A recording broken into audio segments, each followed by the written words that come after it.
So before we actually get into the next plenary session, I'm delighted to share a special little welcome message to Zurich for you all. I used to fancy myself as a bit of a tennis player, so the person you're going to hear from is one of my heroes. He also probably has the best excuse in the world for not actually being here in person, is that there's a rather big tennis tournament going on in New York at the moment that I think he's probably hoping to win. So if we could play the message from Roger Federer, please. Hello, everyone. I would like to welcome you all to Switzerland, my home country. Even though I can't be there with you today, I wanted to make sure to thank you for coming and for your involvement and commitment. You are young and you are the future, and you have it in your hands to influence the world positively. Sport is also a vehicle that can change things for the better. It's one of the best schools of life. One learns to win and stay modest, to deal with defeat and to be fair with opponents despite a tough contest.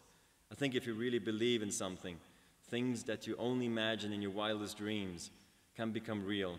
You can make the impossible possible. Enjoy your time in Zurich. Start now, start today.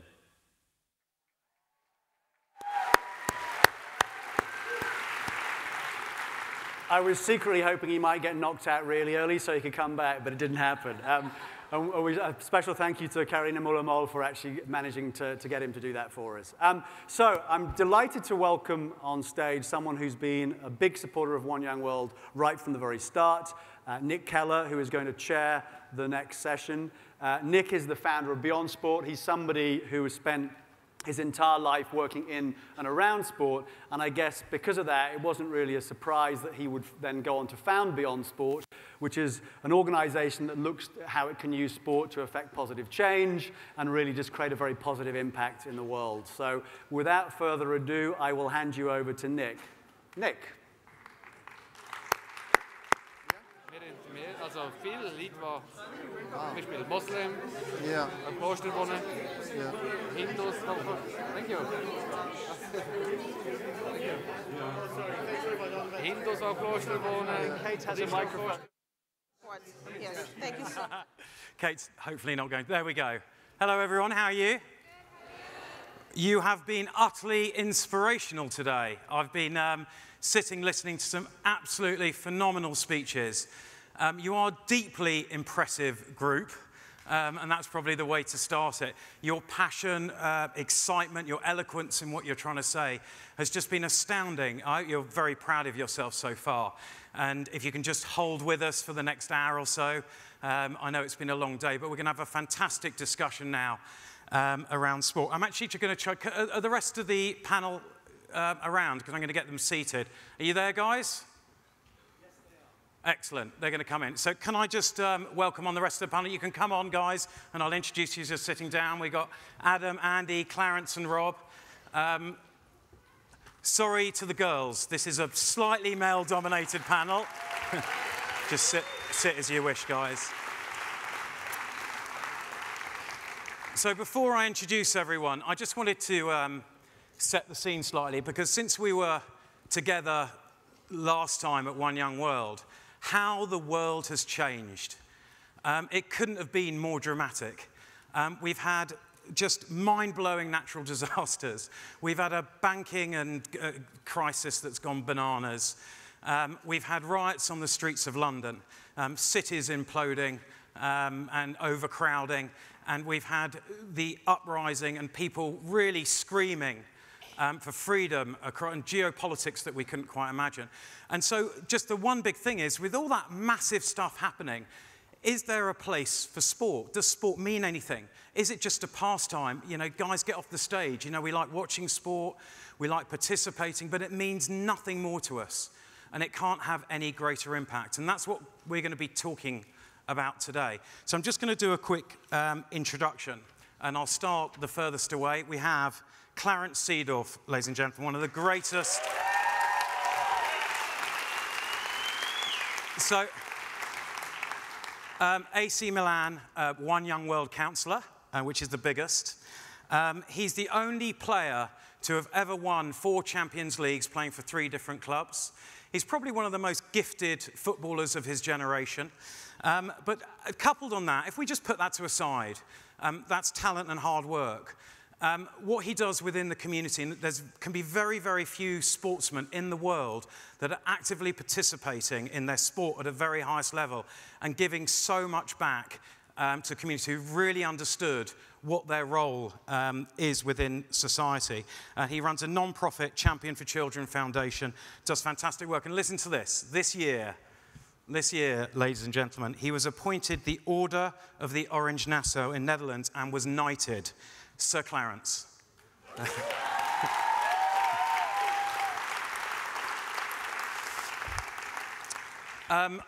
Rob, next to him, Rob has traveled the furthest from everyone, all the way from Chicago to be here today.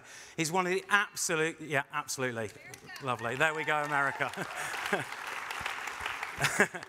Rob is one of the leaders in sport for social development. He runs an absolutely outstanding project called Beyond the Ball, which he'll tell you a lot more about. Him and his wife, Amy, run it in Little Village in Chicago. He is having a substantial impact, saving lives within a community that is in desperate conflict. And he's going to tell us a lot more about his story later on. Next to him, we have Andy. Andy Asser has been a professional footballer for 14 years, playing at 6 different clubs. He's now a football consultant choreographer. He's going to tell us what that is, not me. But he works in the advertising industry. He does some great work in communities. He grew up in Lewisham, and he does now great work in communities, basing off his experience of going as a young man into professional football, and he now works with people, giving ex-offenders and young people a kind of brighter, positive future. Delighted to have you here, Andy. And last but not least, we've got Adam Hall from Cricket for Change. Adam, at the age of 14, left school. He never went back. At the age of 15, he was at the time, at the age of 15, the choices weren't great. It was be a gang member or, you're in school. He actually went down the wrong route to start and was a gang member based in the East End of London. At the age of 15, he joined a sports program called Cricket for Change. We're going to fast forward 6 years because he'll fill in the gaps for you, where he was named the Young Coach of the Year in the country, in Great Britain, by the governing body. And what a journey he went on. Now he's become the global ambassador for Cricket for Change. He's going around the world, coaching kids and working in communities. It's a staggering story. What a great panel. Delighted to have you here. So we've set the scene, and I think one of the big things that happened last year over sport, since we all last, was the FIFA World Cup, and there was this wonderful anticipation, wasn't there, about this, the Rainbow Nation, Africa having the biggest sports event in the world. There was huge, huge anticipation over what it would do for South Africa, a big, big moment. And I think the first, where we're just going to start, because it was such a big sporting moment, is I'm going to throw it over to you guys, and we're just going to ask you guys an initial question. And that question is, in your experience, and we've got a if you're from an African nation, can I hear you shout? If I said if you're from England, it would be me. So the question is, are we having a question? We're not having a question. There's no question. Okay. So I'll talk a little bit more. Are we going to be able to get... Aha! Do you think the FIFA World Cup had a positive impact on South African communities? Yes, it had a big positive impact. No, it actually had a negative impact. No, it had no impact, and things have stayed the same. So just a genuine view of what you've seen and what you feel about. And you can probably put that in the cast of whether you think big events are good for a country. Right, so wow, the clock's ticking, everyone. I'm going to come to you first, Clarence, after I've asked them. Okay, 60% say it had a positive impact. 11% say it had a negative impact, and 29% said it stayed the same. Who is from South Africa here? Can I have a South African delegate? Who would like to just quickly jump onto one of the mics, just two of you, and tell me whether you think Let's first take someone who thought it had a positive impact. There we go, we've got a gentleman walking there. I want to hear, just to offset the balance of this, a bit laddie up here, if we can have more girls from the floor, that would be great. It's a little embarrassing, all these lads up here talking sport. So can you say your name and where you're from? My name is James Bayanai. I'm from Zimbabwe. Hi, Jess, how are you? You all right? My name is James Bayanai from Zimbabwe. Lovely, excellent. Now, what do you think about the... I think the World Cup had a lot of positive impact on South Africa and Africa at large. Okay, excellent. And did you see anything yourself that you particularly liked? Was it a thing about the image of having the World Cup there, or did you see stuff happening? Do you think it did anything for the poor? Yeah, basically, I think it did quite a great change in as far as infrastructure in South Africa is concerned. And also, there were a lot of programs that were associated with football that were brought to the rural youth, to the communities, to improve their lives. So I think it had a very, very great impact in as much as improving the lives of ordinary South Africans is concerned. Thank you, Jose. That's excellent. Now, can I have a naysayer who thought the Football World Cup, we would have been better spending money on hospitals, schools, etc.? Hi. Hi, my name is Nelly Swan. I'm from South Africa. So I just wanted to answer your question whether it had an impact in the communities. Yes. I feel that the World Cup was like a delicious lunch that we all had, and it's gone. So I don't think it made an impact in our country. Okay, thank you very much Thanks. for that. Is there anyone else that wants to, just with anything specific, that we got a Hi, my name is Zamantung and I'm also from South Africa. Hi. I don't think the World Cup had a huge impact in our country. I think, the world came and we hosted an extraordinary event. However, when we look at what, we have amazing stadiums now that we can't maintain. We do not fill the stadiums to capacity. And the reality is we have great infrastructure, but we don't have the money to run it. So in as much as it was great for the world to come to South Africa for that 1 month, we're not able to sustain, the stadiums that we've built. If anything, it's probably costing us more to keep the lights on, okay. And we can't fill them up.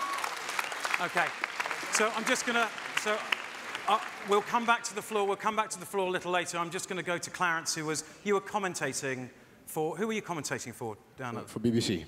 For the BBC? BBC Sport. You guys will actually cheer anything, won't you? It's an amazing place to be.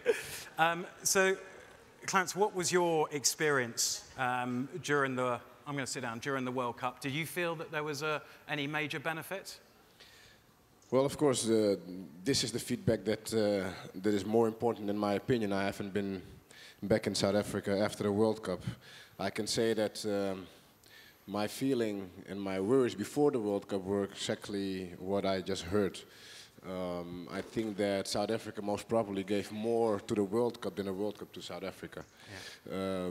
The people were great, the organization was great. I think it was a great World Cup. But I said it before and also during my stay and my work with the BBC that it's about leaving a legacy. We just cannot go in a country, actually take a lot of things and not leave a legacy behind. And even if they're all various small projects going on, which are great. But I think the FIFA has to be challenged to do more. And to do more, not in spending money on creating pitches and sending coaches.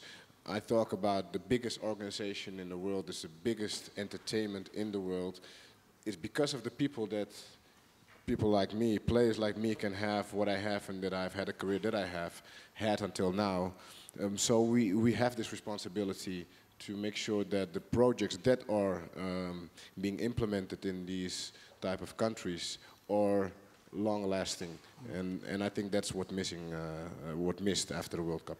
And as we head into, do you have a sense that all big events, I mean, when we look at the huge impact of big events, the cost, the money that goes into just bidding alone, you have Obama turning up in Copenhagen because Chicago is bidding. Is this what our world leaders should be spending their time on? Is this what we should be spending our money on? And the big events, do we need to tone them down? Is the answer to make the Olympics and the Football World Cup smaller affairs, more manageable, so more countries can bid and it's not such a huge infrastructure issue? And when we look forward to London 2012 with the issues that the UK is facing at the moment, you know, is our money better spent elsewhere? No, I don't think it's about spending the money for the event, because as I told you, I think it had a great moral impact on South Africa. If we talk about the World Cup, I think the people felt pride, there was unity, all because of the World Cup. Now, I think the organizations like the FIFA, the Olympics, maybe need more awareness of what they can leave behind. And it's not only about the money. It's really, do you care about leaving something behind? And if you really care, you will make a difference. They have all the capacities, competences, and the money and the resources to do it. So I really think it's a matter of caring, really caring about it. I thought there was a very valid point. Someone said they had lunch and it was gone in a minute and they hadn't felt like they'd eaten enough and it was delicious. I can't imagine, I was just thinking about the lunch. I wasn't thinking, but Andy, when we talk about that inspiration, it's there, that big moment, the crowds are going crazy, it's very patriotic, you feel very proud that your country is at the center of the world. How are we best to try and capture the inspiration from these big events? Well, for me, I think the criteria in order for any country to be qualified in order to host an event like that, we have to look at the infrastructure in terms of how the money is going to be spent and what the legacy is. I mean, they're building these training camps. Why not build a hospital that can be built into the training camp? So there is a legacy left beyond. So the criteria that these governing bodies put down to the countries that qualify shouldn't just be based on a football stadium. It should be based on a legacy. There should be a voice heard from other people from outside of the sport that live within that country. And for me, no matter what event you put on, you have to listen to the people from that country. Otherwise, the money is not spent. So let's just have just one more voice from South. This lady down here. Are you near a microphone? Can you run to one? Here we go. You can do a duet. Okay, so I'm not from South Africa. I'm actually from Libya. But I had a small question or kind of suggestion for, yes, thank you, Viva Free Libya. I just had a small question. When the people in South Africa had the whole FIFA World Cup, how come they didn't do any kind of advertisement or anything to get the people to come back, you know? Make some kind of like projects for people. Okay, you saw South Africa, now let me come back and spend money so people can actually stay there and, you know, the economy can be, I guess, like make more money and make their country better. And I hope London does something like that too. So when people come back, they spend money, the government makes money, and they build better hospitals and better schools. Andy? You brought up a great point there. And what people need to understand, are we still there? I come from the advertising background. I make commercials and everything. And what people fail to understand is during the World Cup, there was a ban on people making commercials within a certain distance from each and every single stadium. So going back to what you said, why not advertise to bring people back? People weren't allowed to do that. Basically, there was rules and regulations stopping people from advertising around the World Cup, so the locals were unable to actually play their part in getting people back, which is absolutely crazy. So therefore, we talk about the World Cup, something like the World Cup being the people's game, but if they can't, if you live in the district, you cannot shoot and the stadium be in the background of your shot. You're not even allowed to use that picture. And that's for locals. So how are people supposed to advertise an ongoing process if they can't use the certain thing that's there they're advertising for? So to me, it doesn't make any sense whatsoever. Okay. So we're just going to... Rob, obviously in Chicago, with a bid that failed, an expensive bid that failed. And Chicago did something quite interesting. So, Rob, can you explain how Chicago approached their bid process? Sure. Chicago actually bid for the 2016 Olympics, which we did not win. But one of the good things that happened through that process was the city did have some type of vision or foresight, and there was a legacy plan, or regardless of whether we won or lost. And so as we were bidding and going through that process of, are we going to get the Olympics or not, a lot of money was invested in infrastructure, a lot of money was invested into youth programs. Me being somebody who works on the ground level, it was great to see that influx of money to have more programs and to see more youth and more communities being active. And with the creation of World Sports Chicago, it's the living legacy of the bid. You kind of say, oh, well, it's the remembrance that we lost, right? But at the same time, it has a benefit for city residents, for youth, and they're an ongoing legacy that, Chicago did bid for 2016. We didn't win, but you know what? It's just like sports. You don't always win. It's about the process, and it's a good thing that Chicago did, and other cities should learn from that. Absolutely. I think that shows that you can. And the University of Chicago are bringing figures out, I think, next month, showing that crime reduction has occurred in the areas where World Sports Chicago is actually in action at the moment. And so there has been a serious impact. We're going to take one more from the floor, and then I'm going to ask you for a show of hands. Sorry, hi. Is it on? Hi. My name is Tato, and I'm from South Africa. And I just want to comment on the very first question on what the impact of the World Cup was on South Africa. I think for me the most important thing was that it empowered South Africa a lot. And if you can think of a country as a person, when you empower a person, it really does a lot for that person. And it shows that, once you know your potential, you can go on to do great things. And I think what the youth can do from then on is to carry on the work and not let it go to waste. Because then it's just going to be like work that's been done and no work that's going to go further. So that's what I think. Almost what you're saying is 15 years after your first elected president, Mandela, it was almost like a coming out party in a way. It was a kind of celebration of South Africa's journey over the last 15 years, that you'd reached sort of kind of a level of maturity in a way. And it kind of was just almost to speak out to the rest of the world and say, this is what we can do now, 15 years on. Among other things, yeah. Okay. Okay, thank you. So I'm just going to do, does everyone want to re-answer that question again? Shall we have another attempt at that question? See if, or I'll tell you what, we'll just do a quick show of hands. Would you prefer $3 billion worth of stadium, or to house 100,000 families of the 600,000 that don't have homes in South Africa? So who would like to build stadium and have a World Cup? Hands up.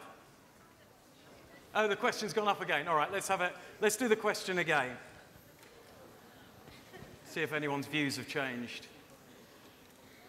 Yes, it had a huge positive impact. No, it actually had a negative impact. No, it had no impact. And things have stayed the same. Off we go. Which is the same result? 50-50. I think it's going to... Wow. Okay. The South African delegates have been very persuasive. Well done, guys. Thank you very much for that. So we're just going to find out a little bit more, because when we put sport, the reason why countries do go bidding is not just for big business. It is to shine a light on their country, but it is also to see if they can generate some social impact. And I think all four of the guys sitting here now have a genuine belief on what sport can do. And so I'm going to just ask them in 2 to 3 minutes to give their journey beyond sport. Why has sport had such an impact on their life? And I'm going to start with you, Clarence, as you're closest to me. How's that feel? Oh, not good. Well, what can I say? I've so many experiences of how sport can have a positive impact on communities, on a personal level, on countries. I think South Africa is most probably the most famous example of what sport can do for a whole country, unite the whole country. But even World Cup '98, we had the former Yugoslavia, Croatia, players that a couple of months before, a couple of years before, were playing in for the same country. There are many examples that most probably you all know. But I will tell you a little bit about some experiences, for example, with a nephew of mine who got into drugs quite heavily. We almost lost him. It was a couple of years struggle, 2-3 years of struggling with him.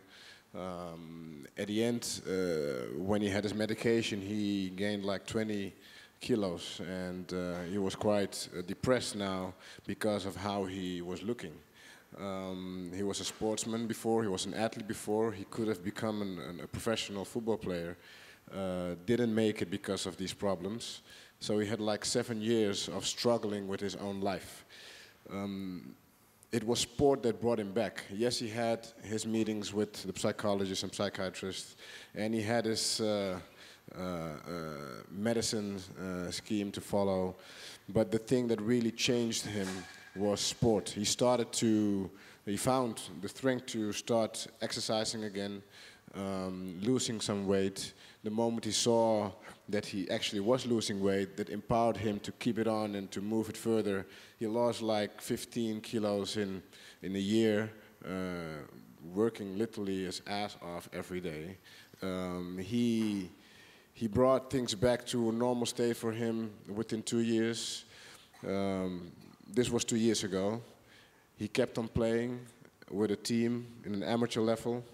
He asked me to help him to find a club last year, and I didn't really know if he would have been ready or not. AC Milan, mentally. AC Milan was the club. That's another story, I forgot.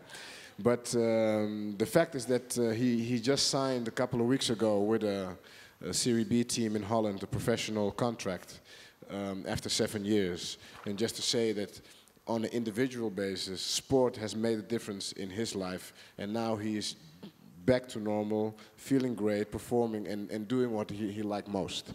So, I mean, that was a great victory on a personal level for him. Another story was a guy that actually in Amsterdam was a criminal. We played together in the youth of Ajax. Then I went off to Italy, and actually he was starting to deal with criminals in Amsterdam, and then all of a sudden I got a call if I could help him out to find a job elsewhere, to get him out of Holland actually, because that was the most important thing. Well, we managed to do that. I was playing in Madrid, Real Madrid at that point, and he came to Madrid, he started his life, he worked in a bar, he was out of the danger zone for him. After a couple of years, I went to Inter Milan, and then I went to AC Milan. He kept on with his life in Spain. He was also a very great talent in Ajax. So one time he came to Italy and he came to see a training of myself. And I was there with my coach, Carlo Ancelotti, and we were joking. And I said, you know, this is a great defender. And he said, oh, really? Well, he doesn't seem like it because he was like, 100 kilos. But I said, why don't you try him, give him a chance? And Ancelotti said, yes, I was just joking. It really happened. He said, well, let him come. He put himself in good shape, and then we'll give him a chance. To make a long story short, he made it all the way to make his debut for AC Milan. He played one game, and then he went off to his end of career because he was quite old already. Now he's dealing with young guys in Amsterdam, keeping them from the street, working on social projects. And I mean, these are the examples how sport can keep people away from going on the wrong path. These are two okay, personal exchanges. Rob. So, Rob, you work in Chicago, known for, not known, it has other things, but known for some gang issues amongst, great red meat and other things. But what is your experience having worked for a long period of time now within Chicago? Okay. So first of all, those of you who don't know, Chicago is the third largest country in the United States. It's the third largest city. Thank you. Thank you. She's good. Yeah, she's good. She's helpful right there. Third largest city in the United States, and you think of the United States, you think of this country that's one of the wealthiest countries in the world, involved in everything out there. But locally we have a lot of issues, and in Chicago one of those issues is gang violence and just violence in general. working on the ground level in a violent community. And we have a lot of positive things, but the violence just sticks out. In our community on the west side of Chicago, it's called Little Village. There's over 100,000 people in 2 square miles. It's a large immigrant population, a lot of immigrants from Mexico. But we use sport, not for the promotion of sport or the development of sport. We use sport because it's a powerful tool to develop our community. Sport has this amazing ability to bring people together. You know, I'm a big basketball fan. I love the Chicago Bulls. And so when you go to the Bulls game, you see, you know, all these different socioeconomic, you know, barriers being crossed there. Locally, right, we have, you know, racial divisions, we have gang divisions. And what we're able to do with sport is use that, you know, vehicle to get people to cross those barriers or to bring down those barriers. It's been an amazing vehicle of getting people together. You know, we have other partners within our communities who deliver health services, they deliver educational services, and they may have a health fair and maybe get 20 people to show up for the health fair. We'll do an event where we encourage people to come out and play, you know, informal sport and even more organized sport, and we'll have 300 to 700 community residents come out. And in doing that, right, being able to invite health partners also, educational partners, and just the way that people are attracted to that, you know, that ability to just relax, to play, to be creative, all those things that people get out of sport. Excellent. Andy. Hi. Basically, my name's Andy Answer. So I grew up in London, southeast London, Lewisham specifically, which those of you who have seen the riots in London, it was a healthy part of where a lot of the rioting took place. So I grew up there, born to Ghanaian parents. My parents are Ghanaian, and I grew up there with my 3 brothers. And not privileged, we grew up being quite okay. When I got to 11 years old, I think life changed for me for a number of reasons. All my life, I wanted to be a professional footballer. At 11 years old, I signed my first contract for Charlton Football Club. And then within a month of that, my father decided to run away to Ghana and leave us in England with nothing, basically nothing. He shipped and told us we was going to be moving to Ghana to live. He shipped the carpets, the beds, everything out of the house to Ghana, went over there to live and left us with nothing whatsoever. I was left with a mother who didn't read or write in English, an older brother who was a hell of a fighter, but was unable to read or write. So I became a father to my family at the age of about 11 years old. But the one thing that was always my escape was sport. And my dream to become a professional footballer always stood by. So at the age of 11, there was no internet. You couldn't make payments for your electric bills and everything online. I'm 42, believe it or not. I'm looking for compliments there. So this was back in the 80s, the early 80s. So I would be the one who would go and have to pay the phone bill, the electric bill, the gas bill, fill in the school forms for my mum and for my brothers. My older brother, who was 2 years older than me, my younger brother at the time was 7. And it just got to a point, it just got overwhelming that I had to go to the council, and we actually got appointed a social worker, which took a lot of the stuff away from me. So we had a social worker to take care of the family. Well, including this, obviously, being 11 and having that freedom, you know, you take advantage of the independence. So I was clubbing. I was doing over 18s, discos, and I was doing everything. I was out there. But the one thing that always happened was I never missed a training session. I never missed a football match. And so when I was 17, I was fortunate enough to sign my first professional contract for Crystal Palace. And yet again, another landmark in my life, because I'd signed my professional contract, and it was the first time I witnessed death. And basically, I remember it was a Friday night, and I was out with my friends, Richard and another friend called Roy. We was in a pub drinking till about 10:30. I wasn't a heavy drinker. I was just out with the lads. And the guys were saying, oh, we're going out tonight. It was a Friday evening. I knew I had a game on a Saturday, so therefore I decided to go home because football was my one love, sport. So I went home. The next day, I went and played for Crystal Palace. I think I scored that day, came home joyful. Outside, my mum lives in Lewisham in a council estate. There was about 50 people outside. I'll never forget when I came off the train and walked home, there was about 50 of my friends and outside my mum's house, everybody crying. I was asking what had happened. They told me that the night before, Roy got into an argument with a bouncer. The two of the guys I had left. So within an hour and a half, Roy got into an argument with a bouncer. Richard refused to run. The bouncer stabbed him through his heart and he died within 12 minutes. So that's why I say to people, sport saved my life. 1,000,000% it saved my life, because if it wasn't for sport, I am sure I would have been a part of what had taken place there.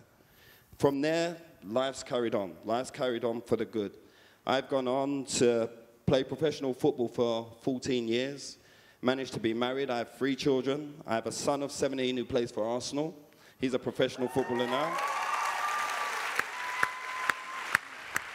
Thank you. I have identical twin daughters who I'm ever so proud of. They're 16 years old. They've just passed 14 GCSEs, which is fantastic. But all them things that have taken place in my life has never ever left me too far away from the street, because I still class myself as a street kid. That will never take away. It'll never be out of me. That's what I use them instincts to get through life. The street instinct's what gets me through life. I've been lucky enough to start a second career, and my second career is a sports choreography career. So basically, I choreograph commercials for some of the world's best footballers, including Sir Clarence Seedorf. Sir Clarence. When I say the best, so you know. Ronaldo, Messi, Wayne Rooney, Kaká. So I choreograph commercials for those guys. I've always wanted to give back. So I formed a separate company called Sports Models on Screen, where we employ young people from all kinds of backgrounds to participate in commercials. Now, we're fortunate enough that I employ people that have been to prison that are otherwise unemployable. I employ them and they perform on sets with players worth 50, 100 million pounds. They perform and they do 12-hour days and not a thing is murmured. But what I say is sport is a form of engagement. And in our case, in my case, and in these young offenders' cases, it's a form of engagement and a form of employment. And I truly believe that everybody has a talent. It's just about engaging people to unearth that talent. And my everyday focus is to inspire people today and be inspired by people tomorrow. Thank you.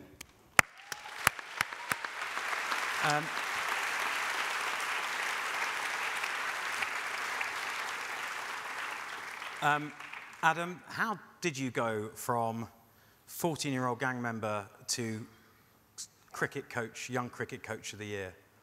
Well, it's a fairly long story, but I've promised you I'll keep it to 3 minutes, so I'll do my best. Yeah, I grew up in the East End of London, which is obviously where London 2012 is going to happen now, in an area called Walthamstow.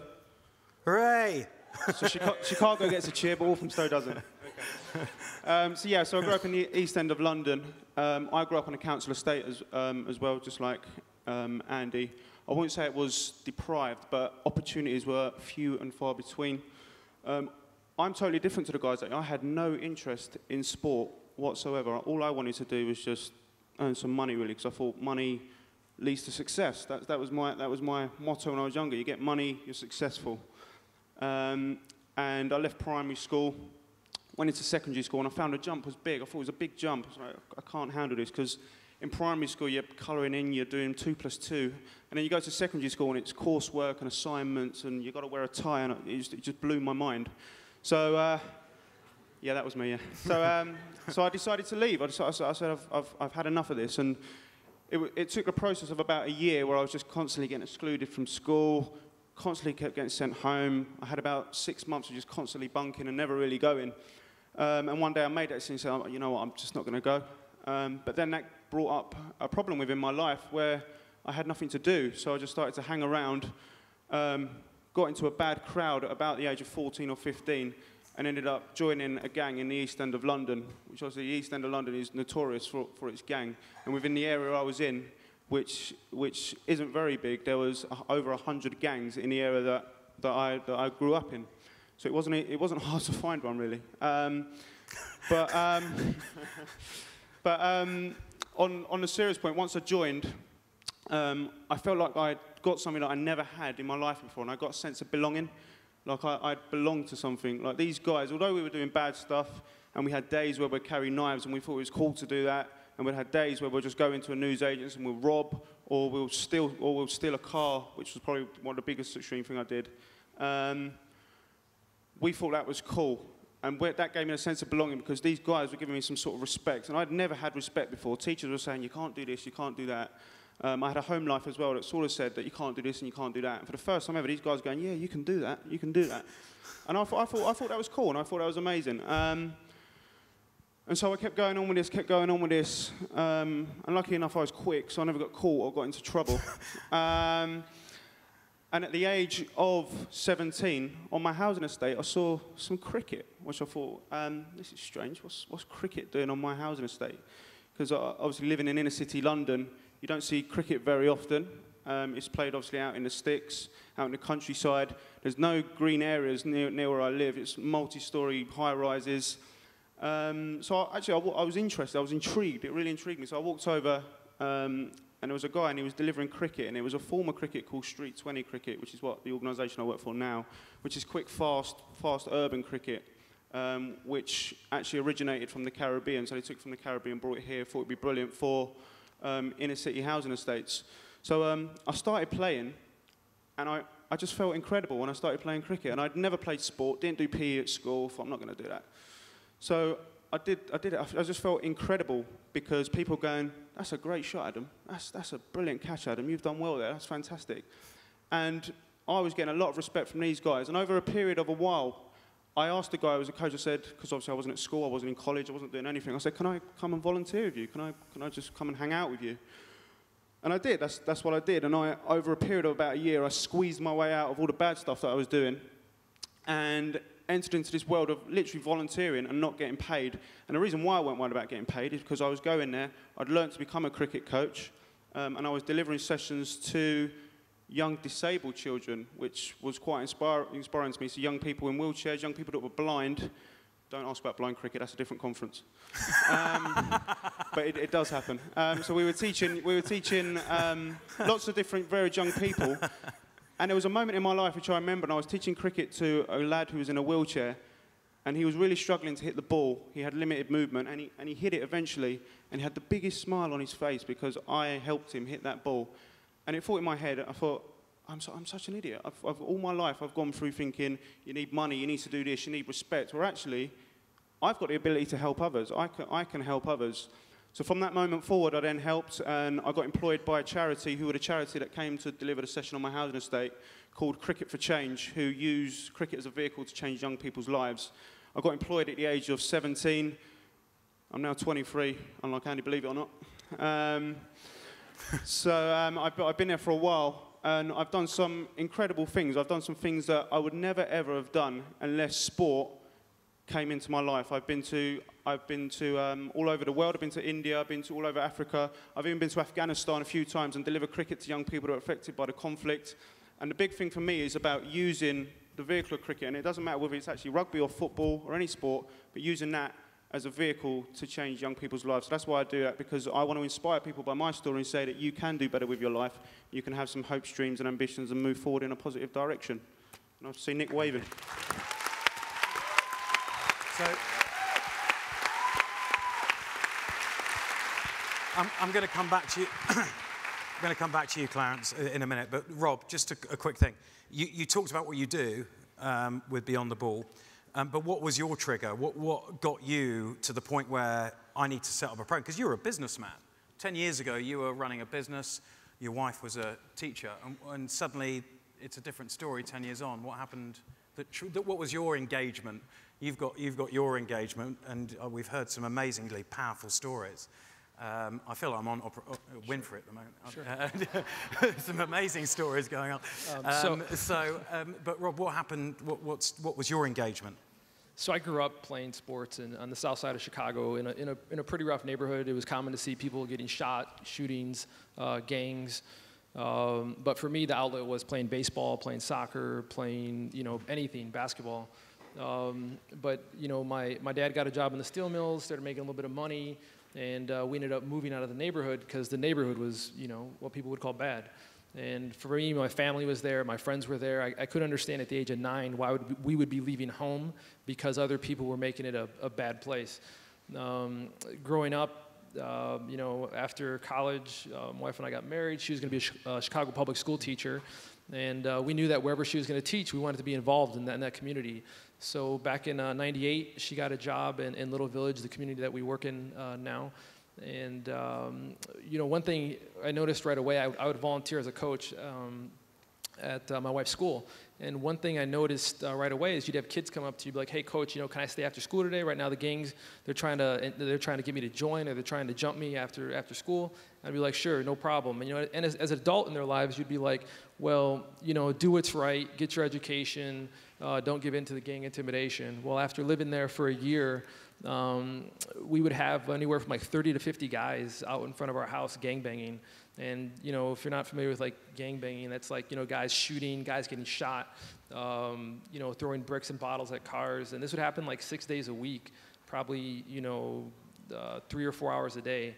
And after living in the house for a year, you know, the gang found out that we were calling the police on them whenever they'd be out there. And in retaliation, they set our house on fire. You know, our response to that was initially, you know, let's get out of here. You know, this is crazy. And the girls' basketball team that my wife was coaching, and I was helping her coach at the time, they came over and they were like, you know what, they shared some tears of support, some tears of, you know, even though it wasn't their fault, they were just like, you know, Mrs. Castaneda, you can't leave, because if you leave, you know, who's going to be our coach? And, you know, that night, my wife and I, you know, after a lot of prayer and thought and discussion, we were like, you know, what are we going to do? And we decided to stay. The gang came back like a week later, set our house on fire again. They came back 2 weeks later, threw a bottle through the window, so they were going to kill us for calling the police. We didn't know what we were going to do,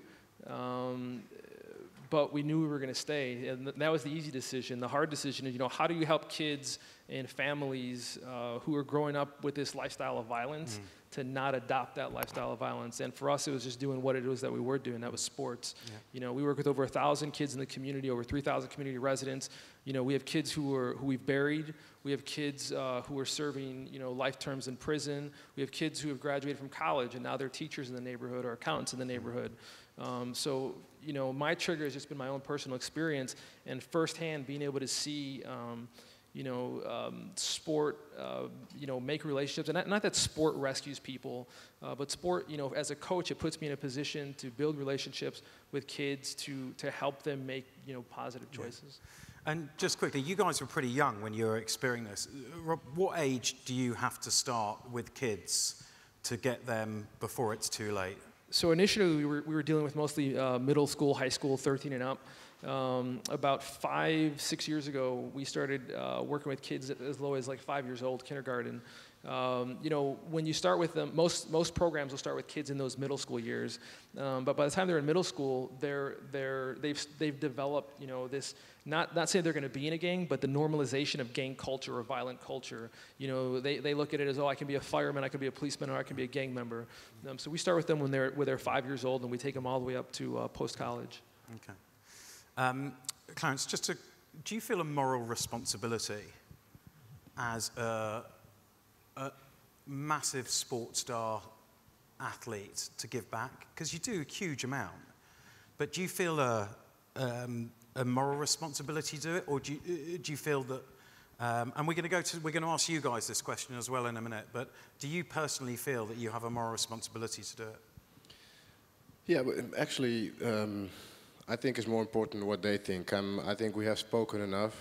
I don't think we have all that time, and I came here to hear them talk and their opinion. Yeah. Okay. So we're going to put the next question up. Yeah.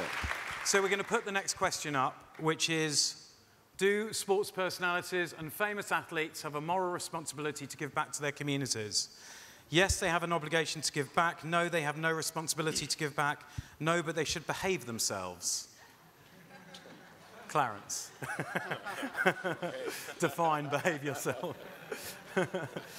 So there we go. Let's start the clock.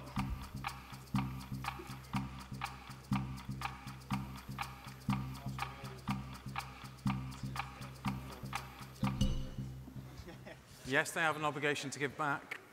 5% know they have no responsibility, and 35% think you should behave yourself. I'm not sure that's personal, number 3, to the Clarence and Andy. Okay, that's quite interesting. So who thinks they have an obligation? Anyone want to talk about an athlete's obligation to give back? The super celebrities that you see, should they be working hard within communities? Just at the back there.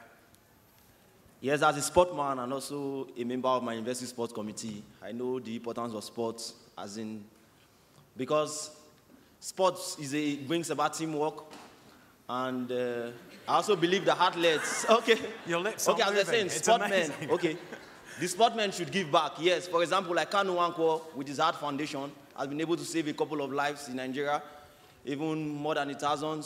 Okocha just brought up, we just did a partnership with Shenik Bank in Nigeria with a football foundation to bring up young talents. Also, I think it should be encouraged. All sportmen should give back to the society because they make a lot. Thank you. Thank you.